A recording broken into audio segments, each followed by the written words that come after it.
is central to response and recovery, but it's not always made central. So we want to rectify that today because we must ensure gender responsive and inclusive recovery for Ukraine.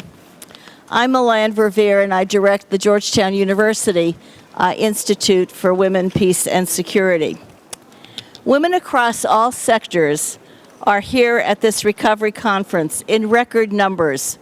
And I really want to thank the German government because they have made considerable efforts to make this possible, understanding the critical nature of women's participation.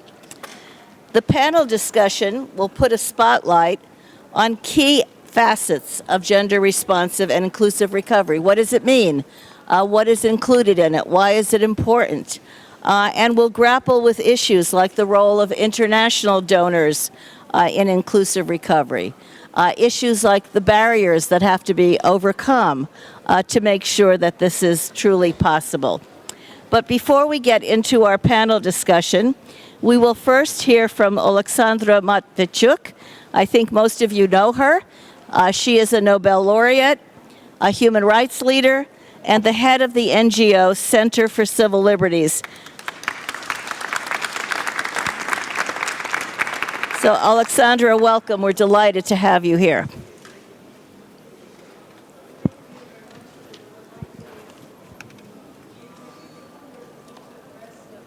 English audience. Is this problem with microphone? Do you hear me?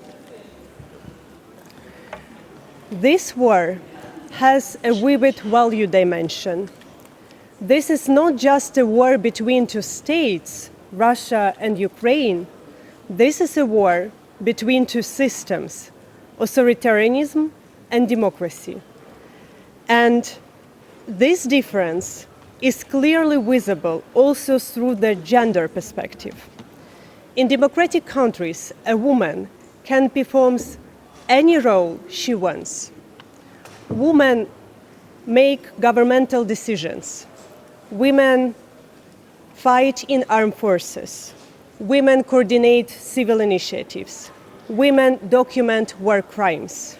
Women are in the forefront of this battle for freedom and democracy because bravery has no gender.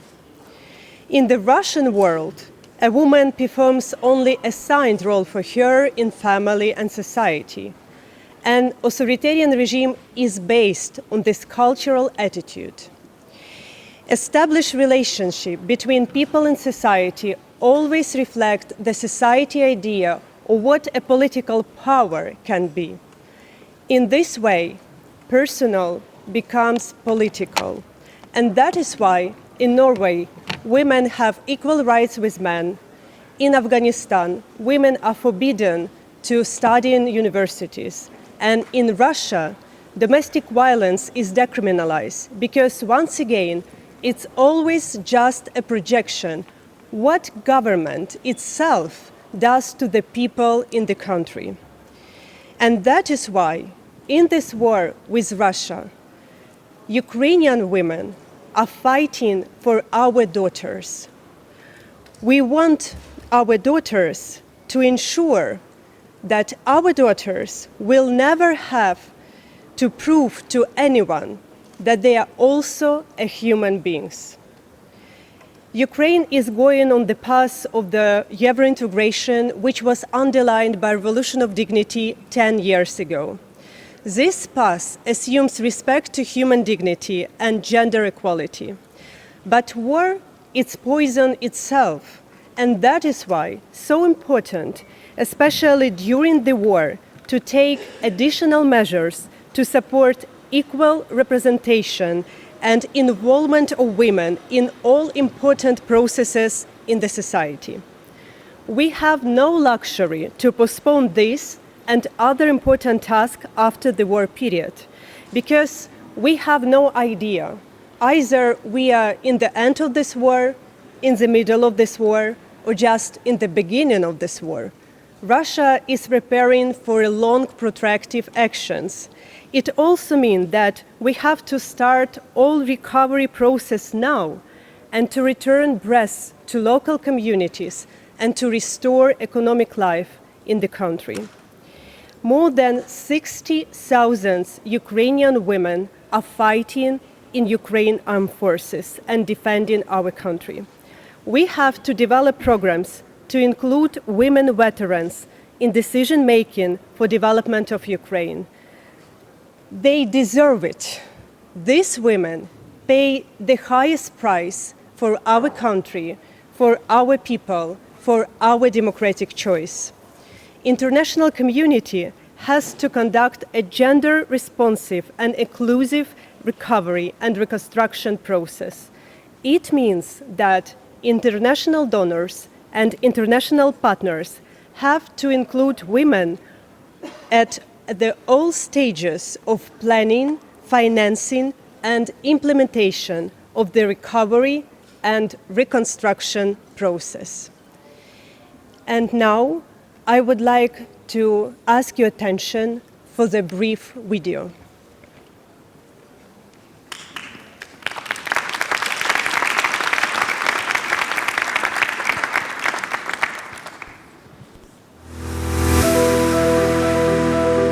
Women leaders unite people, seek opportunities, and hungry to overcome challenges in work in different conditions. This is our daily life, and we are facing every challenge we have. Women leaders demonstrate strength, resilience, and innovation. Female leadership is interest and deep participation in the processes. Activity, readiness for change, and belief in victory. Today, all decision-making processes include women. However, more needs to be done. The greater representation of women in decision-making processes, the better Ukraine we can rebuild together. Завдяки гендерним квотам у законодавстві ми досягли успіхів та високого представництва жінок в політиці на різних рівнях. У парламенті 21% жінок, на регіональному рівні – 37%. Але зараз головне – не кількісний склад, а можливість жінкам впливати на прийняття рішень. Women leadership is teamwork, self-confidence and responsibility. Це залишатися сильними та зберігати власне світло, навіть коли світ навколо руйнується. Жіноче лідерство означає впливати на рішення, бути за столом прийняття рішень і, звичайно, робити життя інших людей кращим. Ukrainian women are working hard to provide for their families. Women are active in different spheres, including creativity, Education and science. civil society, в політиці, National defense. Жіноче лідерство – це про стійкість, відвагу, відповідальність. Women's leadership in politics and diplomacy strengthens Ukraine's position on the global stage. Every day we can see that women are a powerful and effective force in politics, governance, jurisprudence. Women leaders are the voice of Ukraine for an inclusive European future. Ensuring women's participation in all types of negotiations and decision-making systems. Це голос для підтримки жіночого підприємництва та бізнесу, справедливого відновлення і участі жінок на рівні прийняття рішень. Today we represent a strong foundation for building the future of Ukraine. For every Ukrainian woman, a victory of my country is a future of their families. Families reunited, families strong, a country developed and peaceful. We need to stay together. We need to stay strong, and we keep on fighting, and we will win.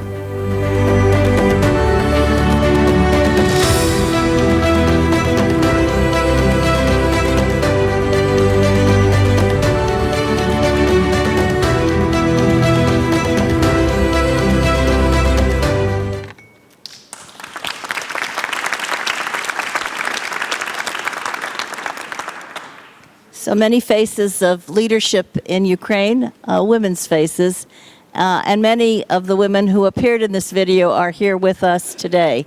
And I'm going to start with one of them. We're going to go into a quick round of questions and ask our panelists to be brief but to the point so that we can get across a lot of important facets of what we're discussing here today. Irina Postolovska is the Deputy Minister of Social Policy in Ukraine. Welcome, Irina.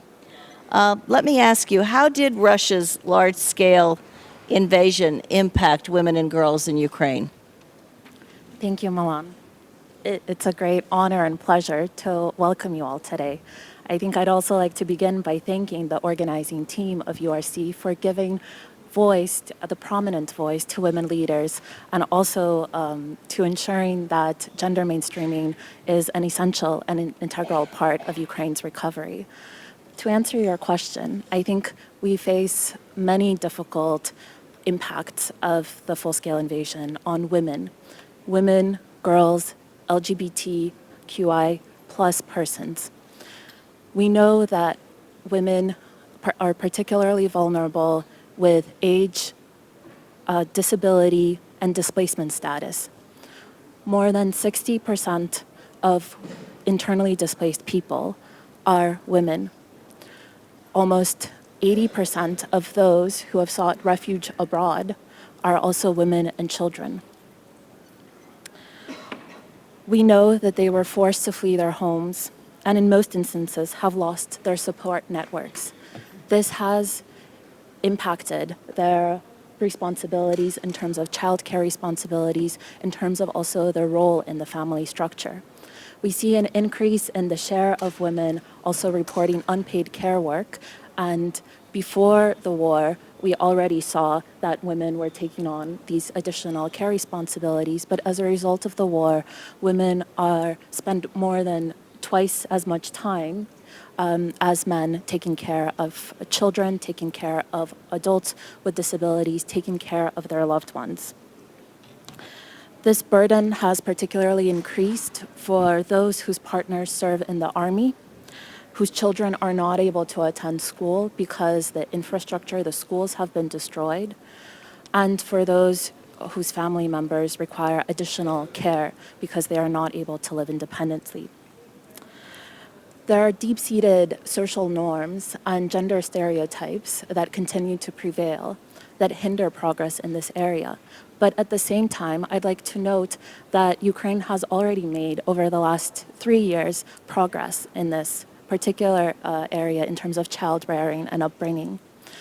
A recent survey in 2023 showed that almost 20% of fathers reported equal responsibilities in terms of child upbringing with mothers for children under the age of 3, compared to only 10% in 2020.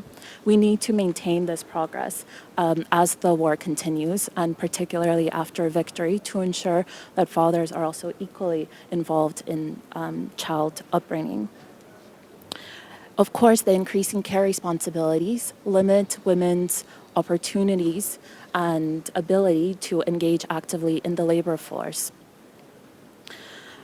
We see an increase in gender-based violence, and we know that the numbers will also continue to increase.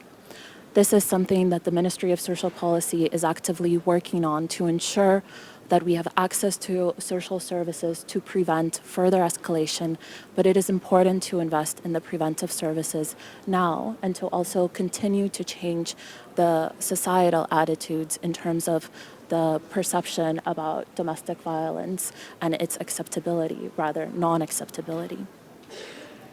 At the same time, the war has accelerated progress in terms of gender equality, and we'll talk more about today in terms of the political commitment, the international commitment and support, but particularly I'd like to highlight the impact in terms of the economic and labor force participation of women.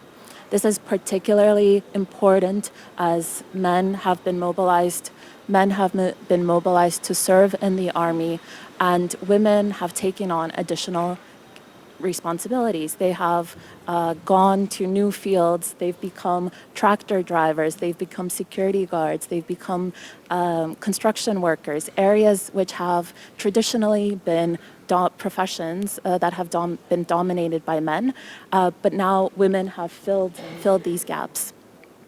It's important to provide them opportunities for upskilling, for reskilling, so that they can successfully and independently fulfill those duties.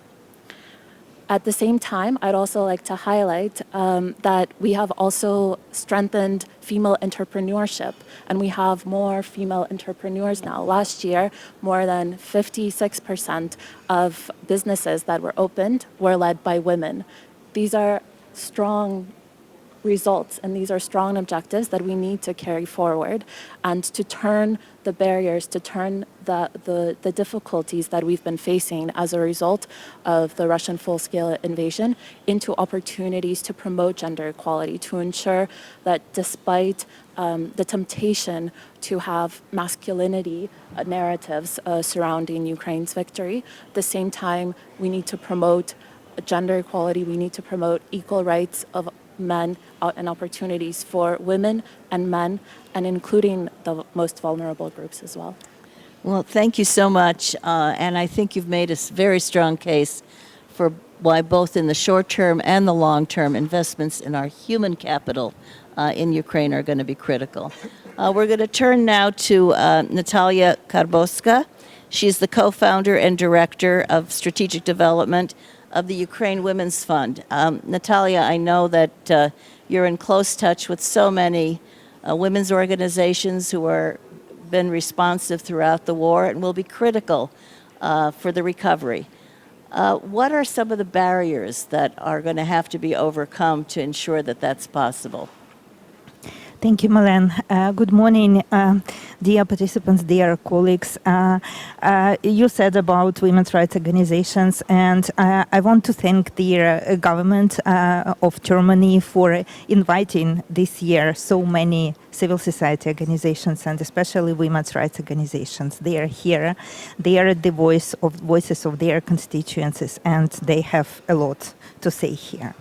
Back to your question, Milan, about the barriers. I think one of the barriers is systems. Indeed, women are taking new roles in Ukraine now. They are more visible. They are learning new professions. They are leading their families. They are leading communities. They are participating in international events representing Ukraine at the international level. But this is also in many ways because men are busy with war. So there is a risk that in the long term there will be a backlash. And in order to mitigate this risk, we need to change the systems. The systems that we need to promote changes that will show the benefits of women's leadership and the effectiveness of gender mainstreaming. And recovery, in my opinion, is the perfect topic for showing these benefits of women's leadership. Another risk, another barrier is political will at the different levels, knowledge and understanding of those who are making decisions. Indeed, we made huge progress after Lugano conference 2 years ago, but still there is a lot of work that needs to be done. We are still talking within our bubbles, and it is so difficult for us to advocate in the other bubbles. Another risk is formal approach, and this is very important specifically for recovery. And for this, we need to develop clear and comprehensive methodologies on how to mainstream gender and how to mainstream women's rights into the recovery strategies. Strong feminist movement is also support to strong feminist movement is also a barrier at the moment. There are many women's rights and feminist organizations in Ukraine, but they are underfunded. They are living from one 3-month project to another 3-month project, and there is a lack of funding for the movement as a whole, and there is a lack of money, a lack of funding for individual organizations. And the last obstacle that I wanted to talk about is setting the priorities. We often hear from different stakeholders when we talk about gender equality and women's inclusion, we hear that war is a top priority. Indeed, it is very important to protect the sky. And many of us, those who are from Kiev, I'm sure you will agree with me that we didn't sleep this night. For at least I didn't sleep for almost 3 hours because I was on phone with my family, with my kids. There were three air raid sirens this night, and there was a missile attack and drones attack on Kiev. So indeed, it is important to protect the sky. But on the other side, you know what is, and again, I'm sure my colleagues from Ukraine will agree with me, what gives us strength and hope when we are running to the shelters, hiding in the shelters, is thinking about the future and planning the future. So it is the momentum. Despite the war, it is the momentum to think about the future and to plan recovery. And I encourage all of us to be with us in this planning. Thank you.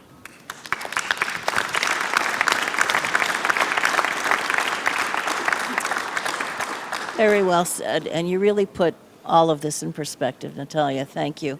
We're going to turn now to two international representatives on the panel, starting with Alexander Levesque. He's the Assistant Deputy Minister for Strategic Policy, Global Affairs Canada. Welcome, sir. We're happy to have you.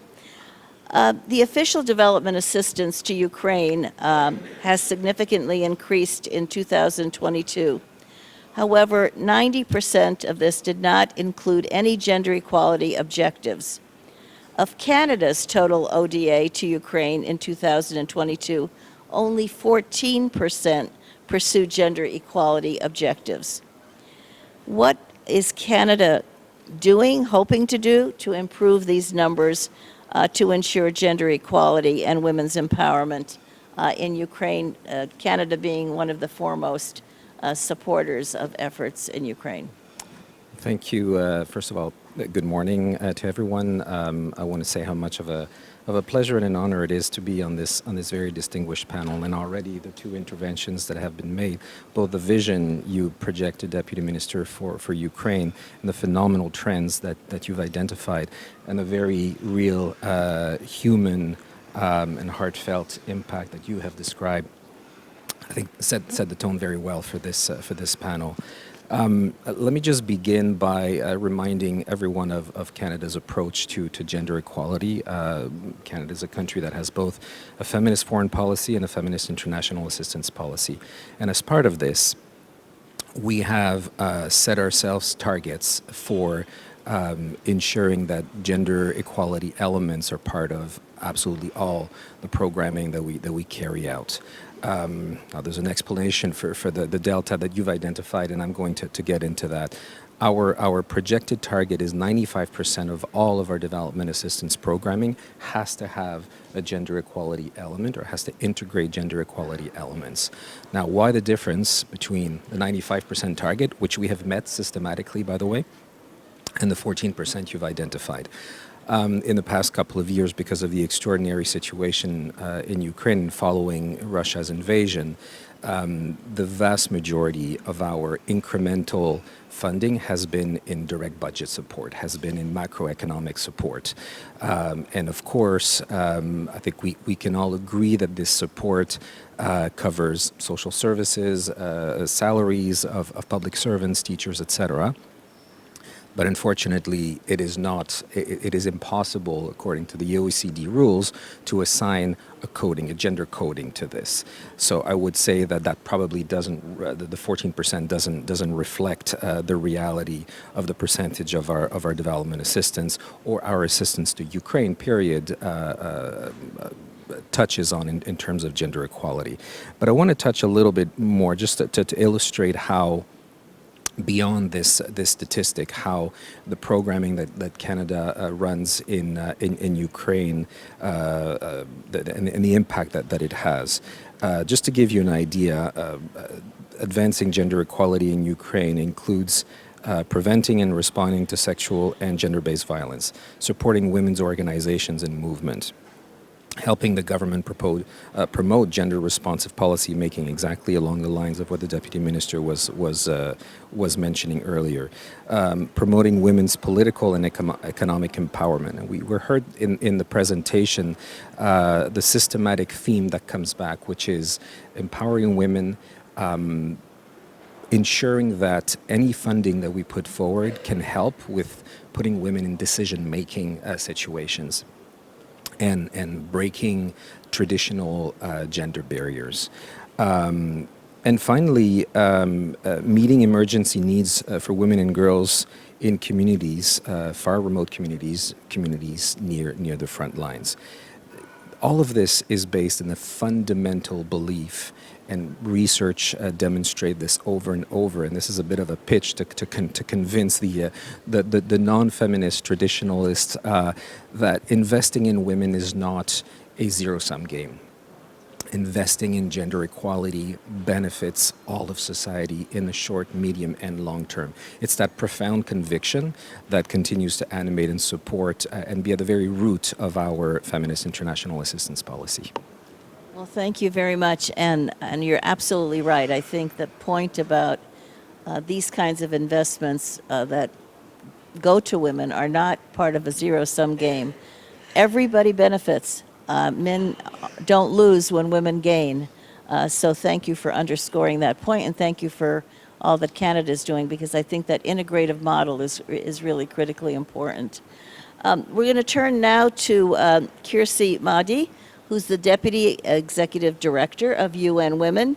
Kirsi, how can UN Women ensure gender mainstreaming throughout the UN agency systems concerning Ukraine? Because many of the agencies are involved, not just UN Women in Ukraine, but how can this go well beyond what UN Women does in terms of that integrative model that Alexander just mentioned? Thank you so much, Milan, and really such a pleasure to be in this room today. And I just want to note how powerful the interventions from Alexandra, Irina, and Natalia have been. The video, it's really reflecting how critical the moment is, the investments and the commitment for making a real change is so palpable and is so crucial. So I just want to thank everybody who is in this session and really thank for the opportunity to be here. Before I answer directly your question, can I just say a few more words about the impact of the war on women and girls? Irina already talked about that, but I think it's important that we reiterate and we never forget that women and girls are really the majority of those who are affected by the war waged on Ukraine by the Russian Federation. As you said, they represent 60% of the internally displaced. They represent 80% of the refugee population. And at the same time, often are at risk of gender-based violence, of sexual exploitation, abuse, and trafficking. I think it's really important that we take the pause and remember that, and we keep on reiterating that.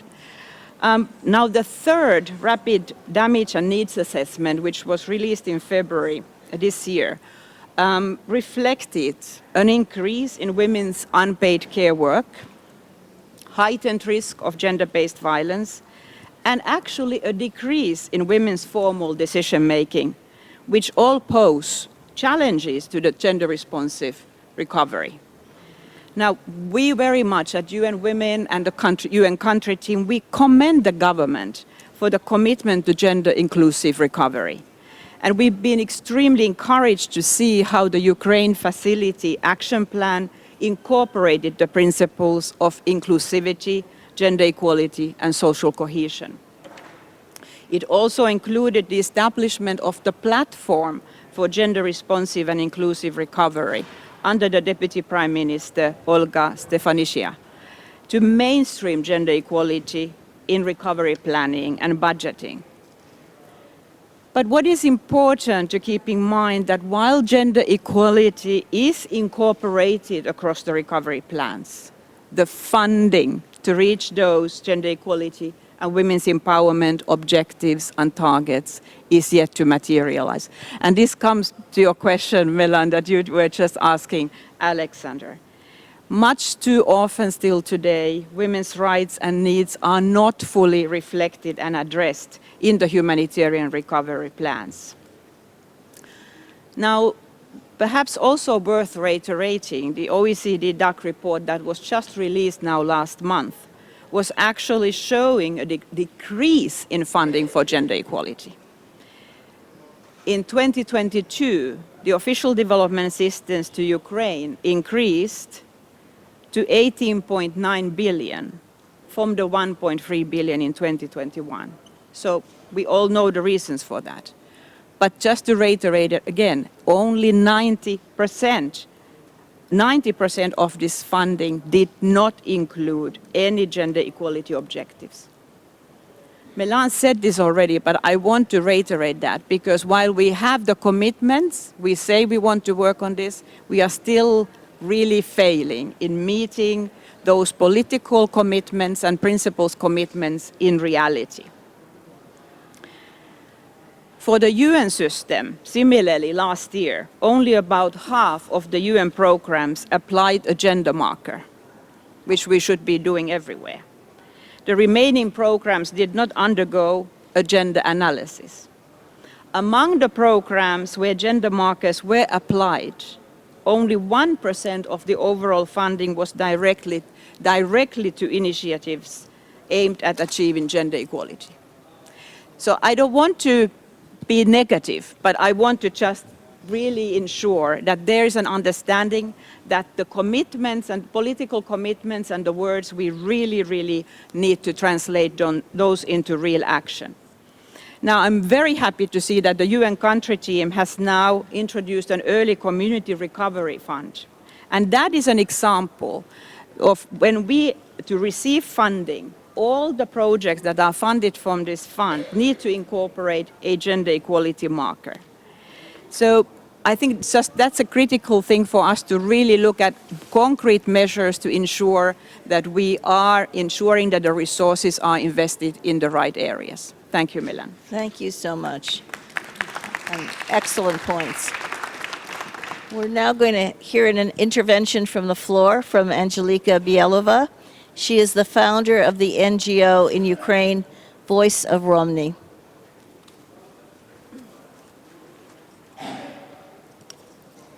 Thank you, Milan. I'm grateful for the opportunity to speak today. Today, two women from Ukraine, two Roma women from Ukraine, me and my colleague Natalia Tomenko, here to be the voice of Ukrainian Roma community and to be your partners, to tell you about our efforts and how you can support us to ensure gender-responsive and inclusive recovery for Ukraine. Russia's full-scale invasion of Ukraine has caused a humanitarian catastrophe in the country and increased and amplified the vulnerability of already vulnerable groups and vulnerable communities, including the Roma community. The Roma community is often overlooked, so my organization Voice of Romny is working for investments in leadership, especially for local women's initiative groups, women's NGOs, and we need your help to do this, to strengthen Roma women activists with the necessary knowledge, skills, help with exchanging programs, bring their voices at various levels, including international, so that the needs of Roma are included in the plans of humanitarian response, recovery in Ukraine, so that Roma women were not only heard, but also involved in decision-making process. As a president of Roma women-led local NGO, which went this difficult way from local NGO to national, with regional offices in Kharkiv, Zaporizhia, Kryvyi Rih, Uzhhorod, I can confidently say that women-led Roma NGOs need long-term, multi-year, flexible funding with core support and funds for capacity building. We need such funding to be self-reliant, self-organized, carry on a dialogue, to advocate, not to leave our huge expertise on the ground to be unheard. Government should make more efforts to carry on a dialogue, to attract funding and achieve effective results of the Roma strategy till 2030. We need effective plans and solutions on the ground in a localized way, because the Roma community is not homogeneous and many needs vary from region to region. We already see positive steps towards localization in some regions with the participation of government officials and NGOs, UN agencies, but this should be a unified approach for all regions. And the overall message for international partners: all programs should be designed according to the needs assessment in all Ukrainian regions, not only South and East. You must research the context of each vulnerable group: Roma women, rural women, women with disabilities, LGBT women. Roma women, we help remain in Ukraine and believe in our victory. We help them strengthen their economical capacity so that they work, open businesses, which strengthens the economy of Ukraine and relieves the burden on social component. Among the stories of our beneficiaries are many who went from evacuation, living in shelters, to starting a business and being able to support their families. And our partners, governments, should apply the approach of combining the humanitarian component with the development of economical capacity and livelihood programs and raising awareness and education. I also would like to remind you that ensuring Roma rights and gender equality in Ukraine is important criteria for our membership in EU. We are Ukrainian citizens. Roma soldiers are fighting and dying for our freedom. We are part of multicultural Ukraine, and we are your partners who are working together and develop a democratic society in Ukraine. Thank you.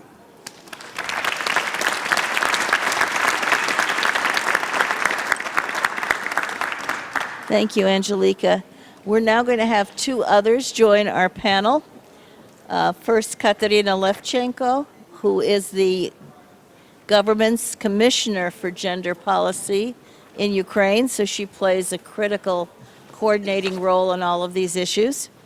And Lena Kozarny, who is the founding partner in Horizon Capital, obviously a key topic in this discussion as well. So, Katerina, let me start with you. How can a gender-responsive perspective be systematically integrated into the design and implementation of reconstruction when the war's going on? So you've got the conditions of war. How can this be carried out? Thank you, Milan. Thank you for this question. Thank you, everybody who joined our panel discussion, which really very important for whole Ukraine recovery conference, and which brings new vision to recovery. And this vision is about strong female participation in all decision-making systems, not only processes, but systems as well. And having not too much time, I just would like to share with you several points which I consider important to ensure gender mainstreaming in all recovery processes. First, of course, we need strategic approach. Without strategy, it's not possible to reach our goals. Government developed and adopted a national gender equality strategy till 2030, and it connected with sustainable development goals. But we also see necessity to go further because we live in a very dynamic time. Second, it is coordination. Coordination of government institutions of all levels and all pillars, coordination with civil society, which is very strong, as you already see, not only during this session, and with our international partners, international organizations, and development partners. Such coordination is very important, and according to Ukrainian system, Deputy Prime Minister on European and Euro-Atlantic integration is coordinator of the policy, and the platform on ensuring gender mainstreaming and inclusion in recovery, you already mentioned, it is led by Olga Stefanishina as Deputy Prime Minister. And I consider that this platform, together with consultative panel of civil society organization, is a very reliable partner of an international alliance to support gender mainstreaming and inclusion in recovery.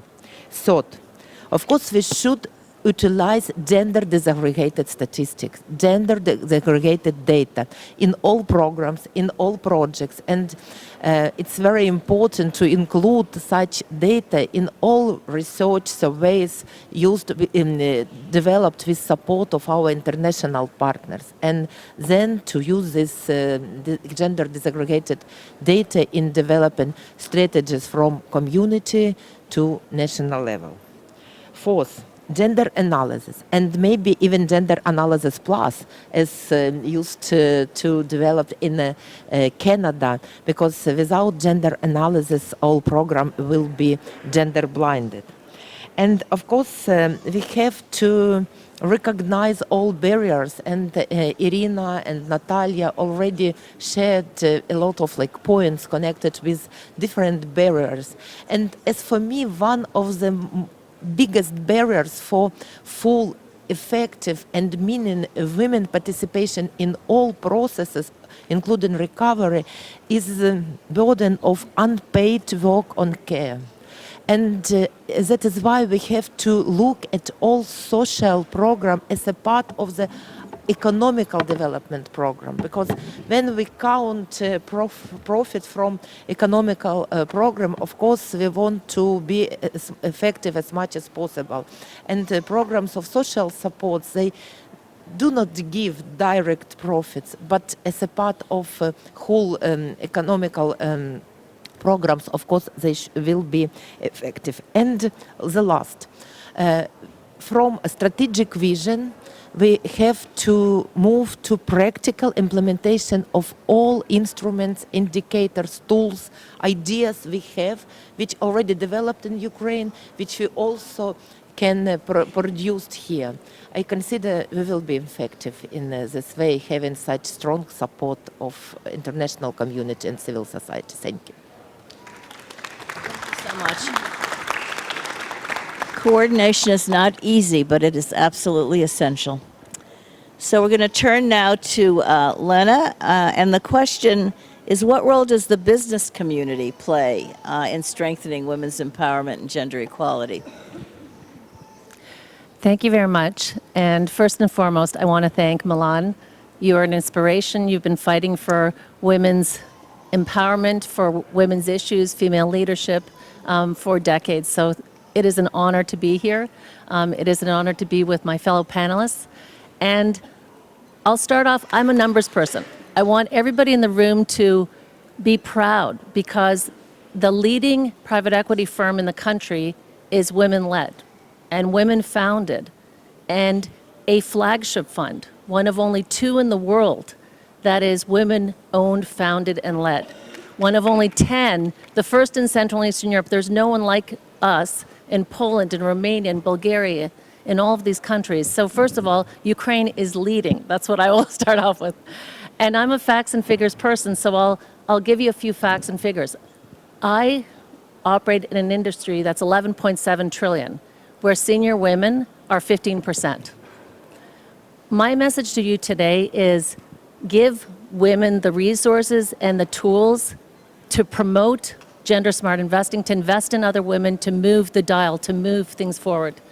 And I'm delighted. I'm so fortunate because our investors understand that. The 2X Challenge is incredibly important, and that was a Canadian initiative in 2018 to put capital in the hands of women. They put a 15 billion goal to do that for 2021 and 2022, and over almost 17 billion was put in 472 projects, including Horizon Capital. And this is because you have this group of like-minded people who believe that this is important. The folks who backed us, EBRD, IFC, JICA, the government of Japan, Western NS Enterprise Fund, the SVED Fund, Fin Fund, FMO, DG, all of these folks who backed us, who said, we want to make sure that money gets into the hands of female entrepreneurs, like Victoria Ripa at Better Me, or Katerina Kostareva, who's one of our founders at Creatio, or Natalia Andreychuk. We've raised the largest fund for Ukraine, 350 million. We've invested a third of it, and half the projects are women-led and women-founded. So what role do we have? We have to lead. We have to give women the resources. We have to ensure that right now, women, 56% of new businesses are being launched by women. 2/3 of every new job is a woman in Ukraine. Now we have to make sure that women have the capital. I look at Natalia Karbovska, who does so much. She has an $8 million budget. Why don't we all get together, folks? 8 million, 5 years, 40 million. 4 international financial institutions, that 10 million could ensure that she does the really important work. All the women who are leading in Ukraine, they should be oversubscribed. They should be turning money away because there's so much backing them. Milan, I have to say one thing, because the international financial institutions will have a lot of money to put into Ukraine. And there's this debate. Do we include the gender objectives in that financing? And my vote is absolutely. Absolutely. There is the capacity in Ukraine. There are the women leaders. There are the funds. There are the NGOs. And we have to make sure that we ask the partners to keep looking and finding those women. When I'm doing gender smart investing, and we have 26,000 people on the ground through our companies, our goal is 50-50. We want to see gender equality. When United Nations in 2022 said it will take 286 years, I'm sorry, it cannot take 286 years. It cannot take 140 years for women to achieve leadership in business.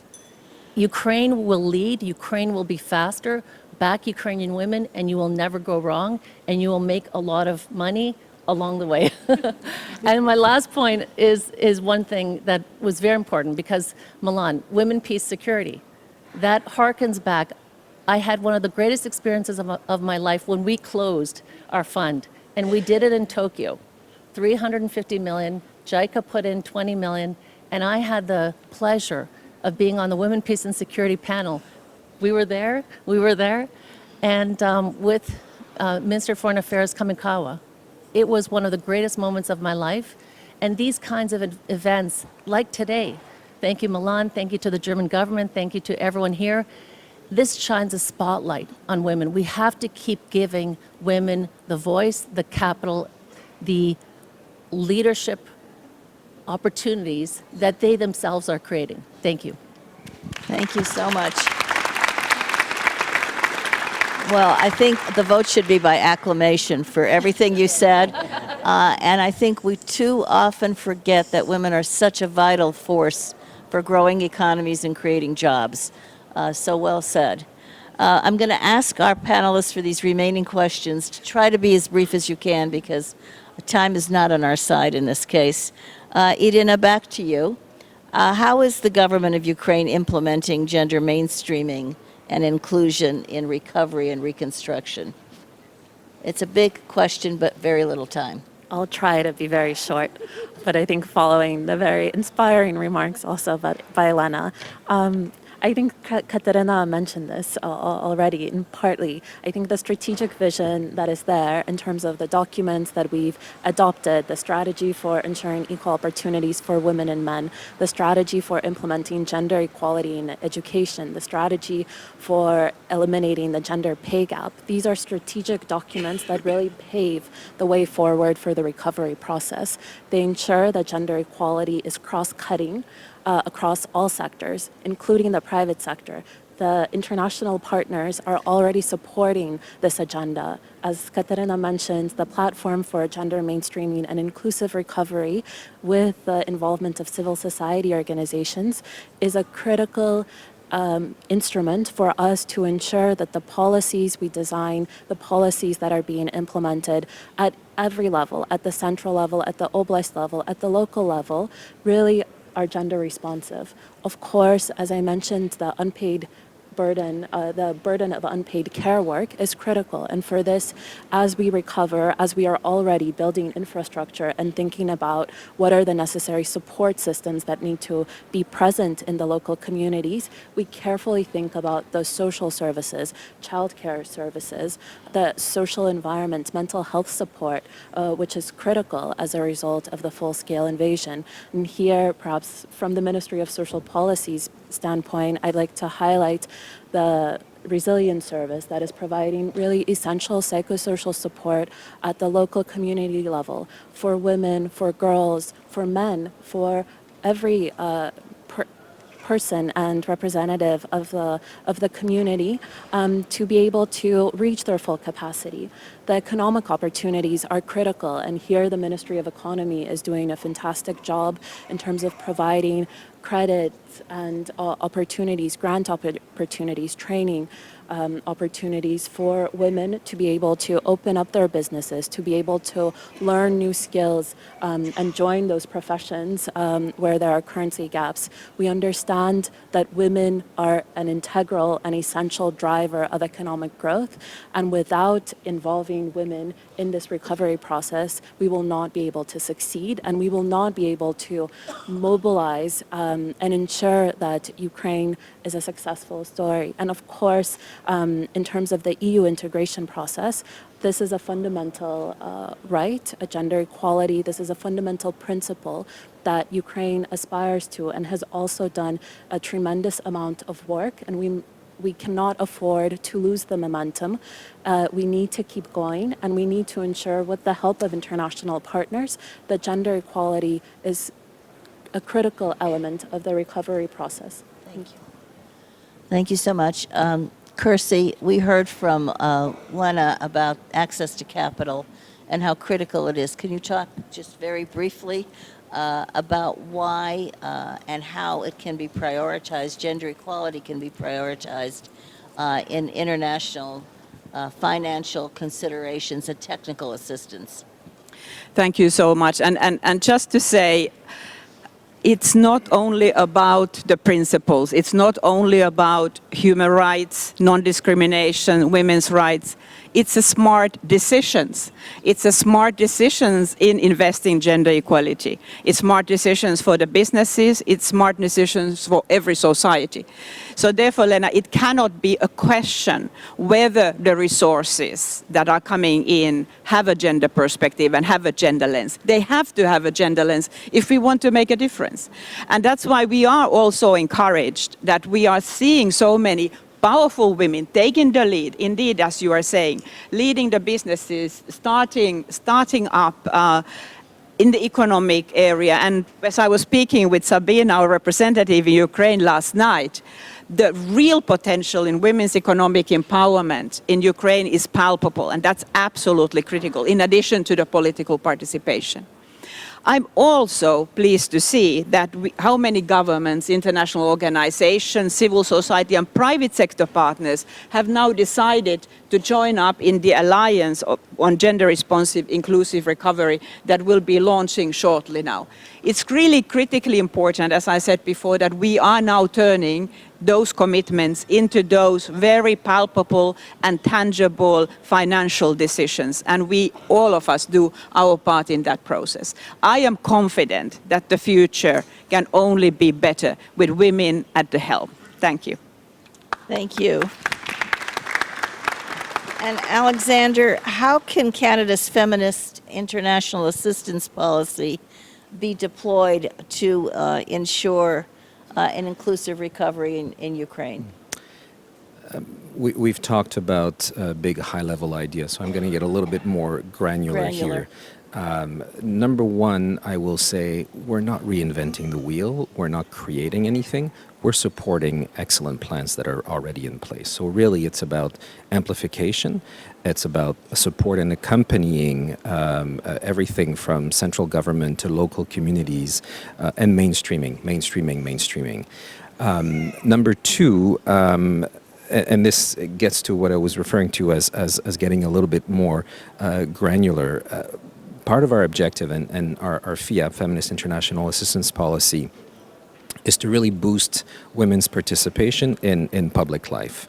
There's a program, and I'm actually, I'll let Natalia speak more about it as the leader of this program in Ukraine, called the Women's Voices in Leadership program, which really promotes the women's movement, generally speaking, and we think will be an absolutely essential part in Ukraine's recovery. And I'll just give you a bit of a sense of what the movement, the Women's Rights Organization, have been able to achieve. Launching community services for highly vulnerable and displaced people. We talked, and I think I heard you say earlier that it's the plus in GBA plus that needs to be to be, and you mentioned this as well, the intersectionality, the looking at the most vulnerable aspects of society.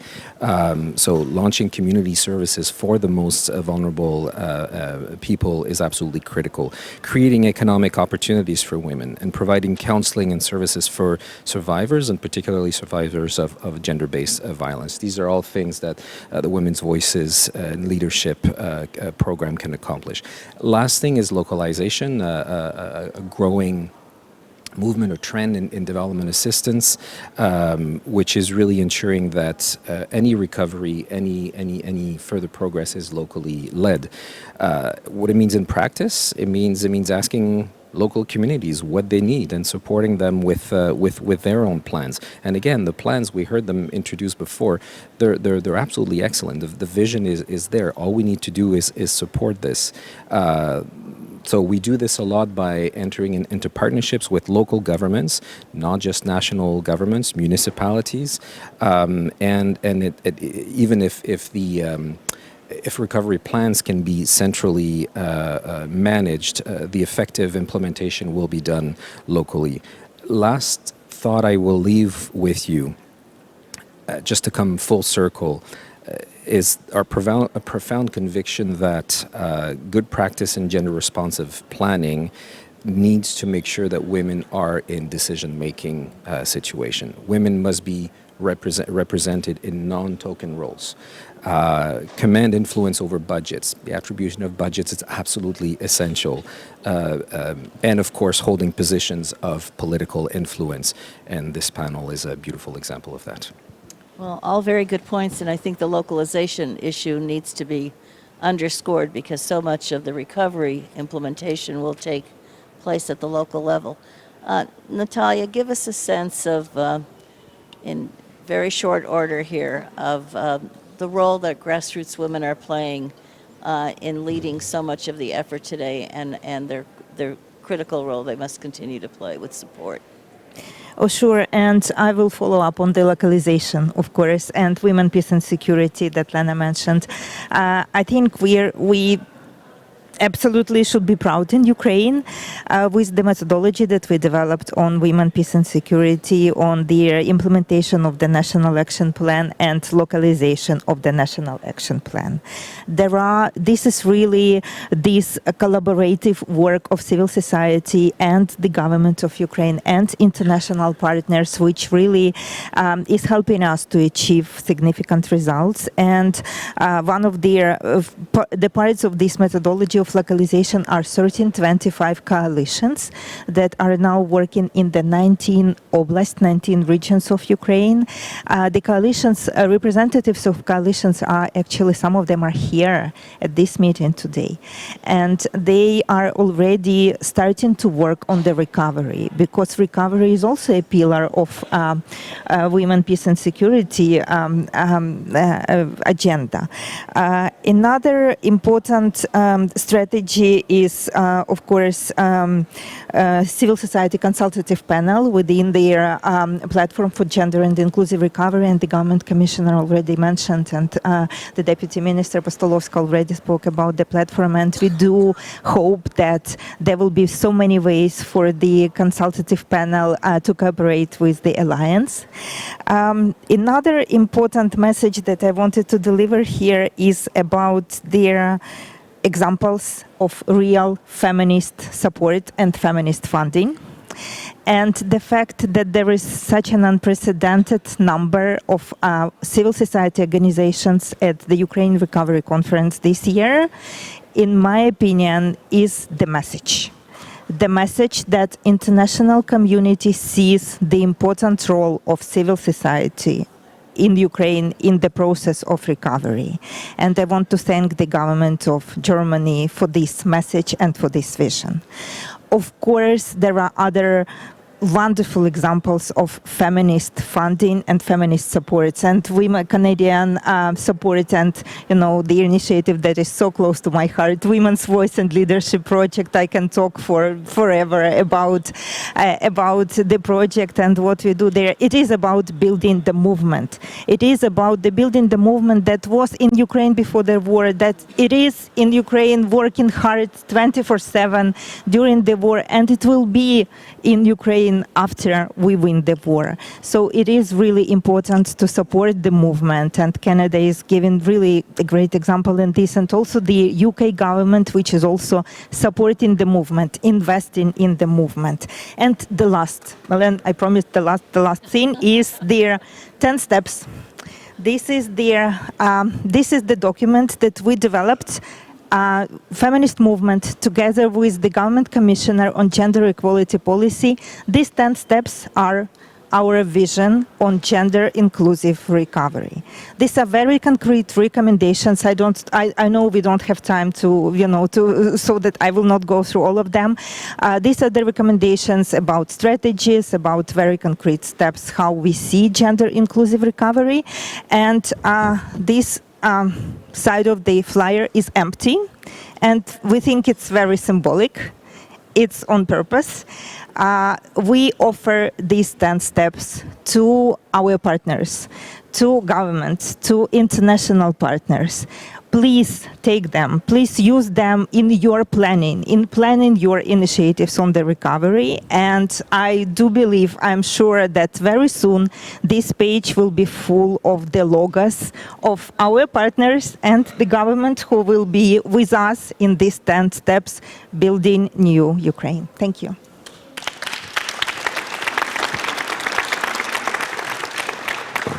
And we share that goal with you, Natalia. We now have two very, very short interventions from the floor.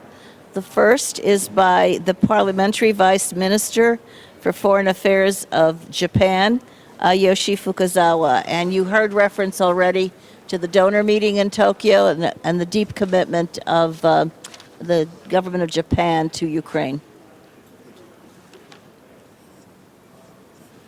Thank you very much. Your Excellency, Ms.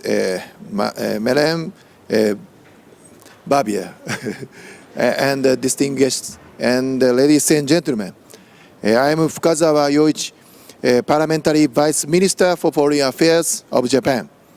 I would like to express my highest respect for the efforts of all parties involved in organizing today's excellent session. Under the leadership of Minister Kamikawa, who has been promoting women, peace and security, or WPS, as one of their key foreign policy focuses, Japan has been taking every bilateral and multilateral opportunities to communicate the importance of WPS. WPS is one of its core themes of assistance for Ukraine's recovery and reconstruction.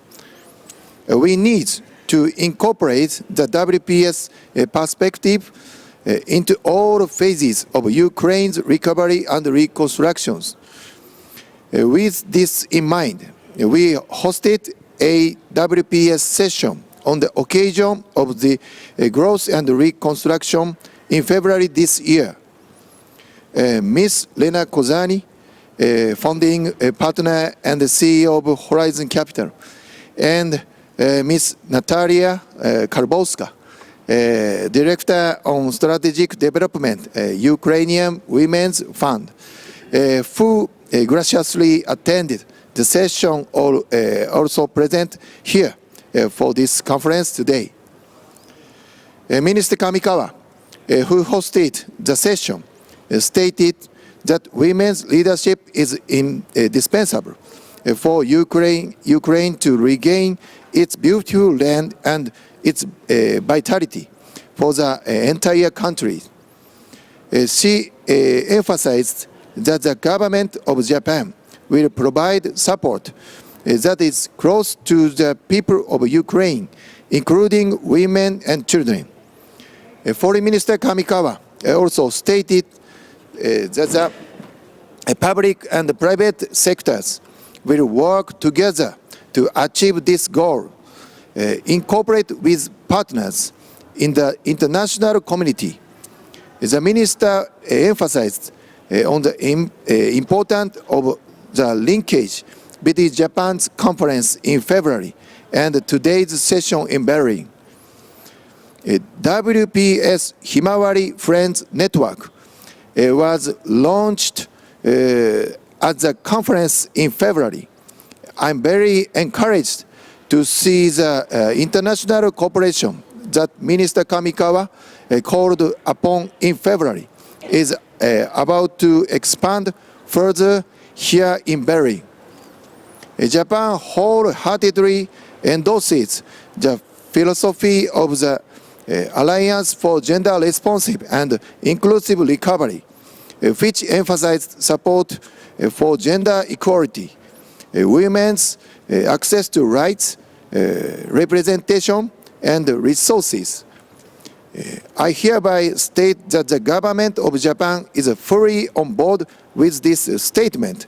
We will continue to contribute to the international efforts of the WPS in the process of recovery and reconstruction in Ukraine with other countries.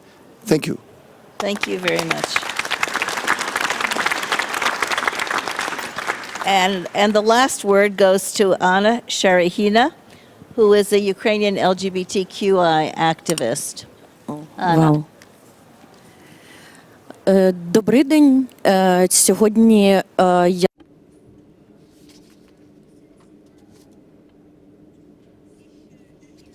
I would like to remind you, ladies and gentlemen, that we are meeting in a month where we are celebrating the Pride movement. I happen to be lesbian. For us, this is a very important moment, and it is a great honor for me to be represented here today and to be present. I take great pride in this. I'm a bit nervous, I have to say. Much of what I've heard so far sounded beautiful. We will keep going. We won't give in. But I live in Kharkiv. No, not all of us will not give in. We are working very hard indeed. We're doing our level best. But sometimes we don't have the funds we need to do our job. We don't get any wages, no income. Much is being done, us bearing the expenses ourselves. So we're basically volunteers, and all of this costs money. Many of the activists suffer burnouts as a consequence. People who engage in our active are losing any resources they might have, and they find it hard to renew their strength and energy. We are a small community. We lost 2 people as a consequence of these developments, and for us that is a very painful and at the same time critical experience. Allow me also to make the point that I cannot stop thinking, yesterday we had a veteran soldier here who addressed us, and he said that society had to adapt to the people who were returning from the front. That is how he put it. I think that's the wrong approach, this paradigm as he put it, as he formulated it. Apparently they say there are 2 opposing groups. The soldiers, the former troops, and the civilians. Now, who are we going to adapt to? Who should we adapt to? Or should we realize that there are lesbians amongst the military staff? They are non-binary, they are Jews, they're Romas. Who do we adapt to? We simply have to bear in mind that there are these different kinds of people. It is important to build a society that does not use the word inclusion in a way that no one understands. We're talking respect for everyone. for every individual. And that is what will make our future a stable one. That is what will allow us to create a foundation for our country, on which our country can be rebuilt. Civilians, respect for diversity. Now, how can the international community assist us in this endeavor? Perhaps I may make a few suggestions. We have many politicians at this conference. They discussed amongst themselves, basically, yesterday. This is important, however, also to involve the NGOs, civil society, the activists in these talks. The organizations of civil society, 40% of them. And the money we were talking about, more than 50% of these funds were generated by the civil society organizations, not by the governments, not by the state. It was not a success of the governments. The governments build bridges between the various countries and state institutions, and of course also build bridges towards civil society. I would like to invite the international community to think hard about how the governments tend to work in cooperation with civil society. The mayor of Kharkiv took the floor yesterday. He didn't spend a single word on the role, the part that civil society plays. And why was that the case? Why was that so? Civil society in Kharkiv has been very active, very strong indeed, and it helped ensure that Kharkiv did not become an occupied city. And I would love to be here with him, the mayor of Kharkiv now, and engage with him in a discussion so as to allow my perspective too to be included in this debate and discussion. How are we going to proceed from here? A question addressed to our government representatives. Go ask them these unpleasant questions. Ask them, where are the women? Where are the Romas? Where is the LGBTQI community? Why are they not present at this panel? Where can we go to listen to their voices? Are you cooperating with them? We thank you for your financial support. The things that happen with the support of civil society, with the support of volunteers in Ukraine, it's very much possible because of the funds that the international community is making available. This is extremely important.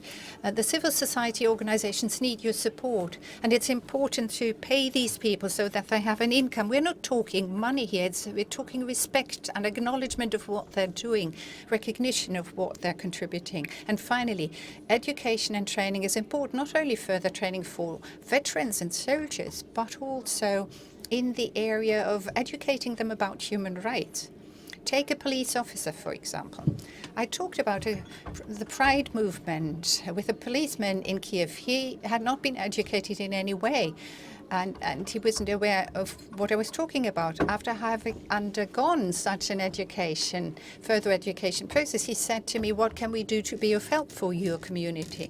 So this is important too. Weapons are important, but this is important too.